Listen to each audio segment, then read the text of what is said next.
Graça e paz do nosso Senhor Jesus Cristo, amém?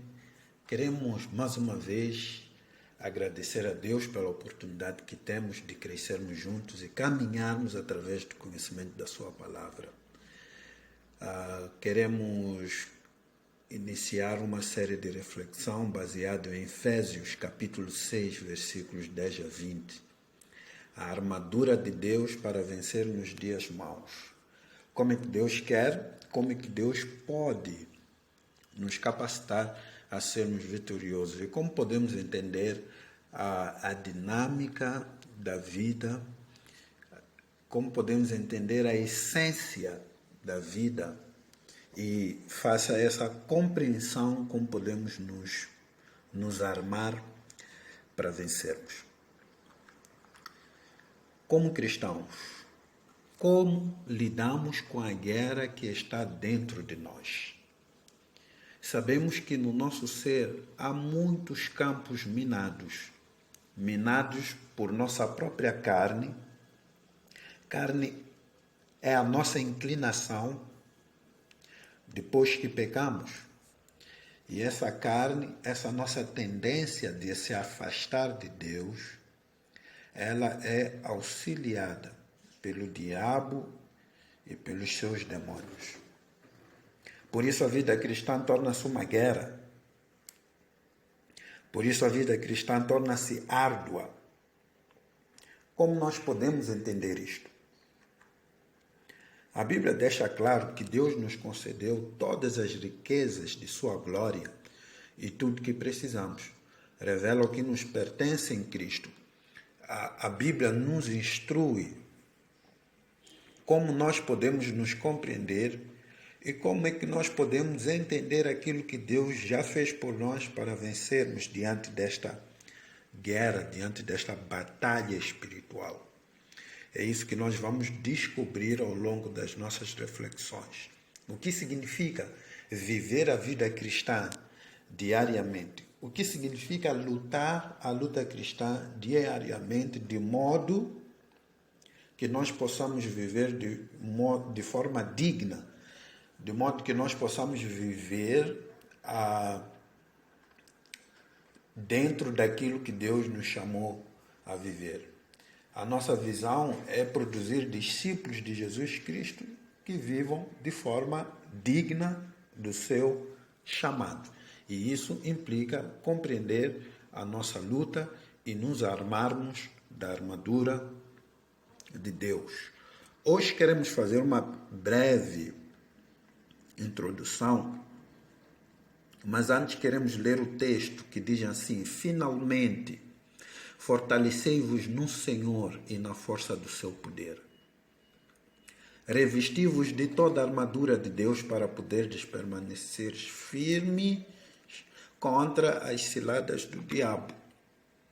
Pois não é contra a carne e sangue que temos que lutar, mas sim contra os principados, contra as potestades, contra os príncipes do mundo destas trevas, contra as hostes espirituais da iniquidade nas regiões celestes. Portanto, tomai toda a armadura de Deus, para que possais resistir no dia mau e, havendo feito isso, permanecer firmes. Efésios 6, versículos 10 a 13.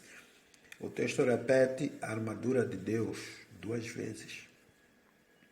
Oremos mais uma vez. Querido Pai, muito obrigado por este tempo, obrigado pelo privilégio que temos de sermos equipados pela Tua Palavra. Que assim seja para a Tua honra e para a Tua glória, em nome de Jesus Cristo.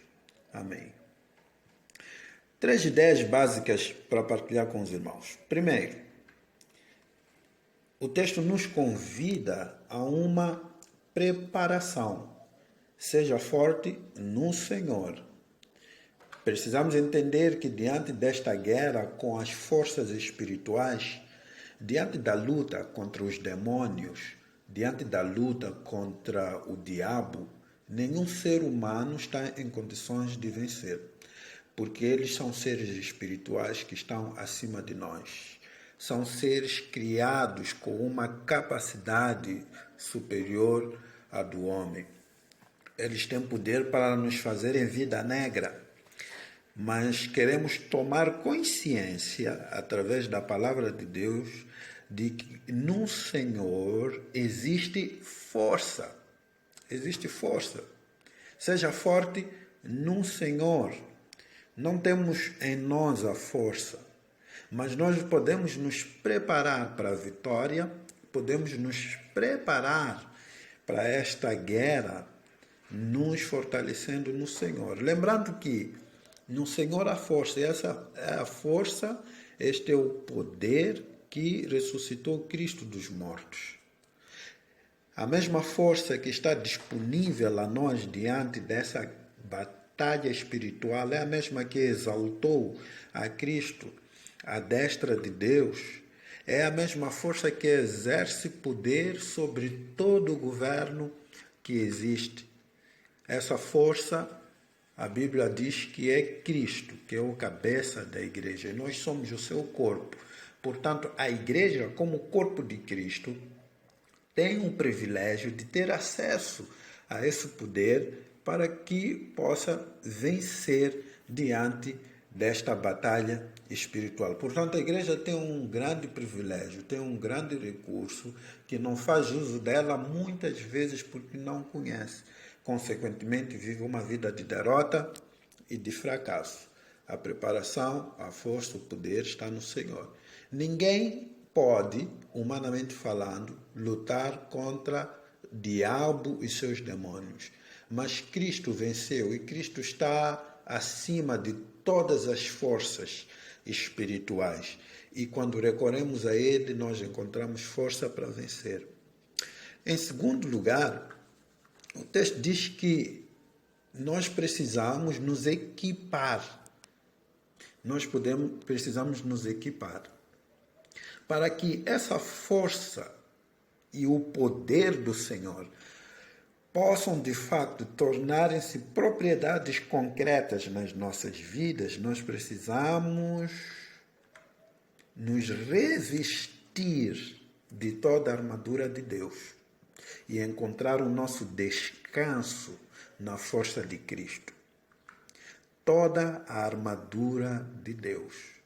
Deus, Ele nos oferece armas, Deus, Ele nos oferece equipamentos que nós diariamente podemos usar para vencermos a batalha. Nas semanas que seguem, nós devemos de fazer uma reflexão profunda, séria, exigente, a respeito dessa armadura que Deus nos deu. Nós queremos nos revestir dessa armadura para podermos permanecer firmes contra as armadilhas do diabo. Queridos irmãos, o diabo tem muitas armadilhas e nós cairemos nelas se de fato não conhecermos a armadura que Deus dispõe a nós e se não conhecermos a natureza da guerra, da batalha na qual todo o discípulo de Jesus Cristo está alistado. Para terminar, o texto diz que nós precisamos nos revestir de toda a armadura de Deus, porque Satanás, ele faz suas maquinações, ele tem os seus esquemas. Nós, em terceiro lugar, precisamos compreender, precisamos entender os esquemas do diabo. Como é que o diabo atua? Como é que ele funciona? Este curso não é sobre satanologia ou demonologia, ou seja lá o que for. Mas precisamos dizer que a Bíblia descreve o diabo em termos reais. Ele está ativo em toda a história humana. Ele usa o mundo como um conjunto, como um sistema de valores sem Deus. O mundo como uma proposta de se viver a vida, de encontrar significado nesta vida sem a presença de Deus. Por isso, a Bíblia geralmente diz, se nós amamos o mundo, nós nos tornamos inimigos de Deus. Porque este mundo é uma ferramenta forte nas mãos do diabo. E ele usa para perverter, para corromper, para ir na contramão daquilo que é o plano de Deus, para ir na contramão contra o ritmo do reino de Deus. Portanto, o inimigo é real, o inimigo existe, o inimigo é poderoso, mas nós não precisamos temer a ele, porque em Cristo nós temos a vitória assegurada. Precisamos simplesmente tomar posse desta vitória, nos revestindo de toda a armadura de Deus. Nas semanas que seguirão, haveremos sim de conversar a respeito dessas armaduras e como podemos aplicar na nossa caminhada diária para vencermos. Porque é o que deixa claro o texto, para que possais resistir num dia mau. Qual é o dia mau? O dia mau é a vida no mundo. O dia mau é a nossa experiência diária de lutar contra um mundo injusto, de lutar contra o pecado, de lutar contra as nossas decisões, de lutar entre a vontade de Deus ou a vontade do diabo. O dia mau é hoje. O dia mau também há de ser amanhã, assim como foi ontem. E nós precisamos estar preparados para a vida. Para a vida. Não necessariamente para um momento da vida, mas para a vida toda, como uma jornada, como uma trajetória. E Deus quer que nós vençamos na vida, não em alguns momentos. Deus quer que nós vençamos na vida em toda a sua trajetória. Deus quer, de facto, oferecer vitória ao seu povo. Para isso, é necessário que o povo se engaje de toda a armadura. Estamos engajados, sim, em uma luta real. E essa luta que é sua, que é também minha, não é apenas com os humanos, mas é com uma força sobrenatural, uma estrutura complexa, uma hierarquia de demônios que operam nos lugares celestiais. Tudo isso, irmãos, pode parecer mais do que nós somos capazes de suportar, mas a verdade da questão é que se nós resistirmos com a armadura completa de Deus, seremos capazes de resistir neste dia mau, nesta era de maldade que domina os caídos mundo. E quando tudo acabar, nós haveremos de permanecer firmes. Portanto, a preparação está na força do Senhor. O equipamento está em vestirmos toda a armadura de Deus. O inimigo é formidável. Ele está com as lanças apontadas na nossa direção. Tomemos consciência disso e prossigamos. Que o Senhor nos abençoe e nos guarde até lá. Oramos assim, pedindo a sua proteção e o seu cuidado. Em nome de Jesus Cristo. Amém.